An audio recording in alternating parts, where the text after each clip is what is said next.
And we are live, back with another rendition of the Prove Me Wrong podcast on the Los's Corner Store. I'm your host, Carlos Ojeda, and today, episode 74, we will be talking about UFC Fight Night Long Island, Ortega versus Rodriguez. We're going to be giving our recap of the events. We're only going to be talking about the main card. I made the preview show during the prelims, and I still caught every single fight. And they were all bangers. But today we're just going to be talking about the fights we reported on in the preview show, which is the main card. And let's kick it off. Lauren Murphy versus Miesha Tate. It was a good fight. Both of these women came in scrapping. They had a great fight. Miesha was trying to do everything in her power. Give me 2 seconds. I almost folded. I was wondering why I was getting a chilly little breeze. It's hot as hell outside. It's fucking AC and I was running out. Mama might kill me. But back to Lauren Murphy versus Miesha Tate. Lauren Murphy gets the unanimous decision over Miesha Tate. Miesha tried everything in her power to win that fight. She was never out of that fight. But in every critical position, Lauren Murphy was just too strong. Miesha came in looking slim, looking slender, looking like she's in the best shape of her whole life. But Lauren Murphy cut up. Lauren Murphy's kind of jacked. And in every critical position where Miesha needed that position in order to kind of convince people that she was winning the fight, Lauren was able to just out-muscle her and kind of get into better positions in the scrambles. And that's really what I think won Lauren in this fight, was just her overall strength and toughness. I feel like this was a pretty good fucking fight. And yeah, congratulations to Murphy. I'm sure Miesha will be back probably at 125. I don't think she wants to go back up to 135. I think she's just going to train her body a little bit more, get a little bit stronger, and then try to compete at 125 again. And yeah. Shane Burgos, next fight up. Shane Burgos gets the majority decision over Charles Jourdain. Burgos built an early lead. Was kind of getting pieced up in the first round. Not pieced up, but he was losing the striking exchanges in the first couple minutes of the first round. Then took the back and just started working the grappling, got the body triangle, kind of dominated for that whole rest of the first round. And then in the second, Shane doesn't even wait. Shane just gets on him, grapples immediately, starts that heavy grappling approach. And then he tires his leg out. He's got pretty much the whole round of control time, and he tires his legs out because in the third, Charles Jourdain had an amazing third round. Came out, ugly, boxed him, was in and out with the combinations, was moving better, was doing everything better.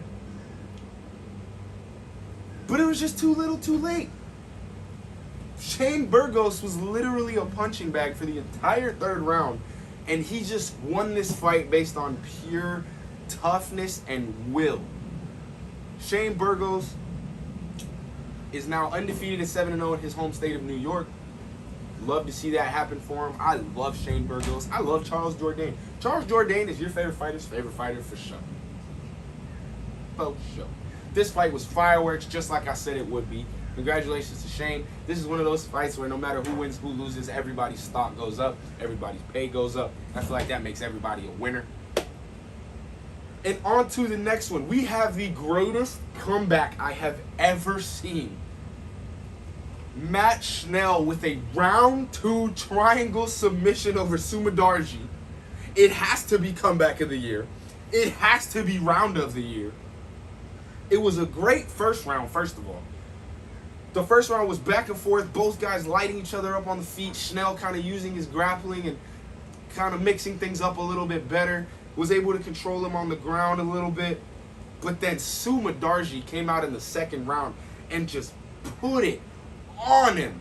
For 2.5, 3 minutes, Sumadarji was landing elbows, kicks, punches, anything he wanted, and Matt Schnell was bobbling around and wobbling around like a fucking fish out of water, a newborn deer on ice. He looked like Bambi out there. And then Matt Schnell, out of pure determination and refusal to go down, is able to get the takedown, get on top, after literally just hitting the canvas 3 times, and being backed up for 3 minutes because you're getting pieced the fuck up and just lit up. He gets the triangle submission and is able to put Sumadarji to sleep.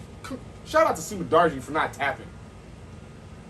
Shout out to Sumadarji for not tapping. There's a beautiful fucking picture that I think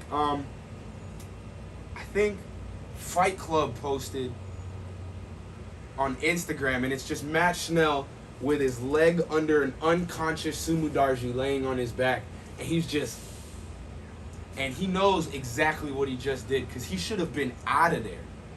He should have been out of there.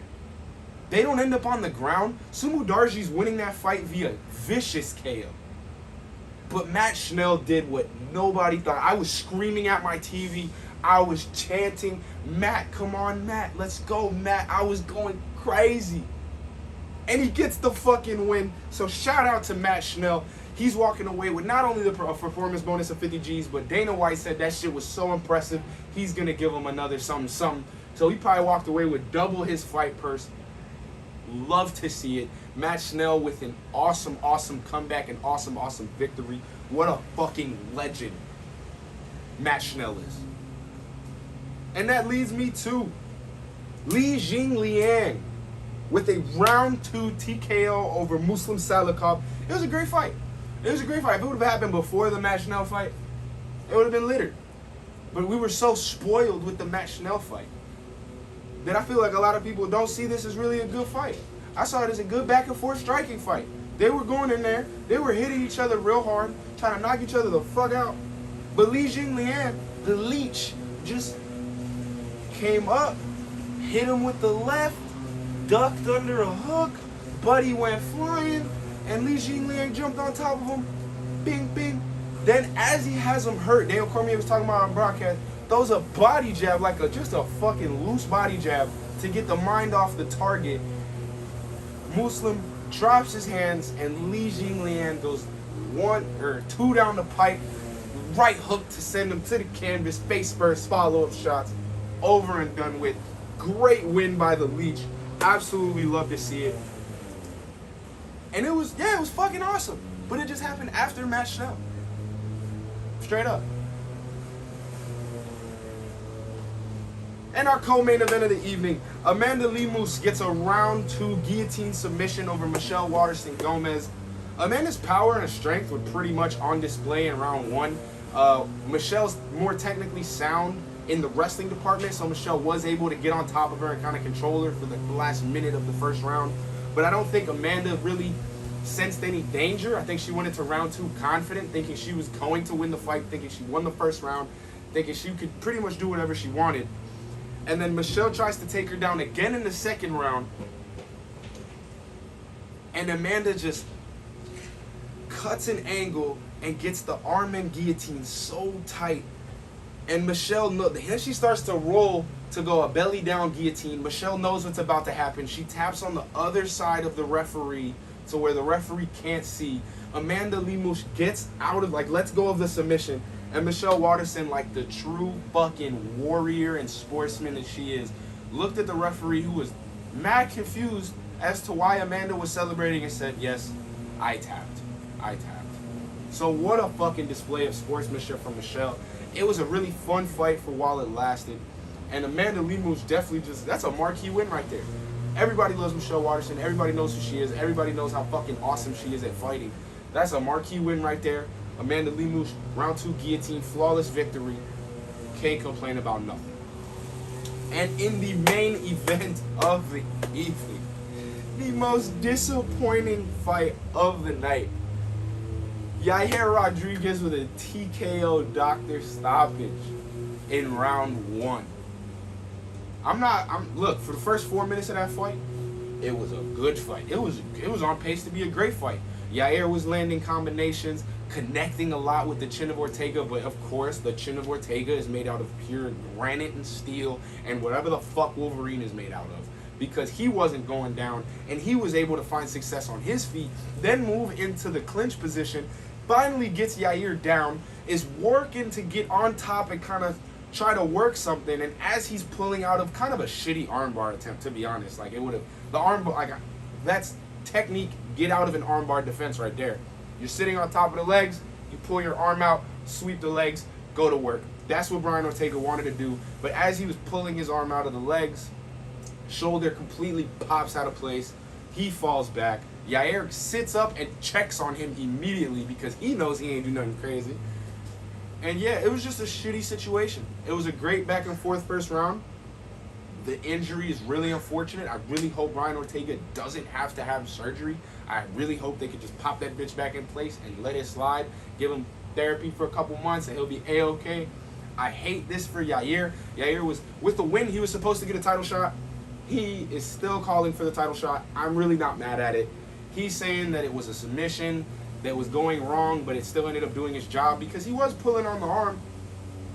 But it's not like he's pulling down on the arm to try to keep Brian in. And Brian is just working the escape. Like, it's not like he had him locked in or anything. His arm's literally in a fine position for, like, there's no armbar threat.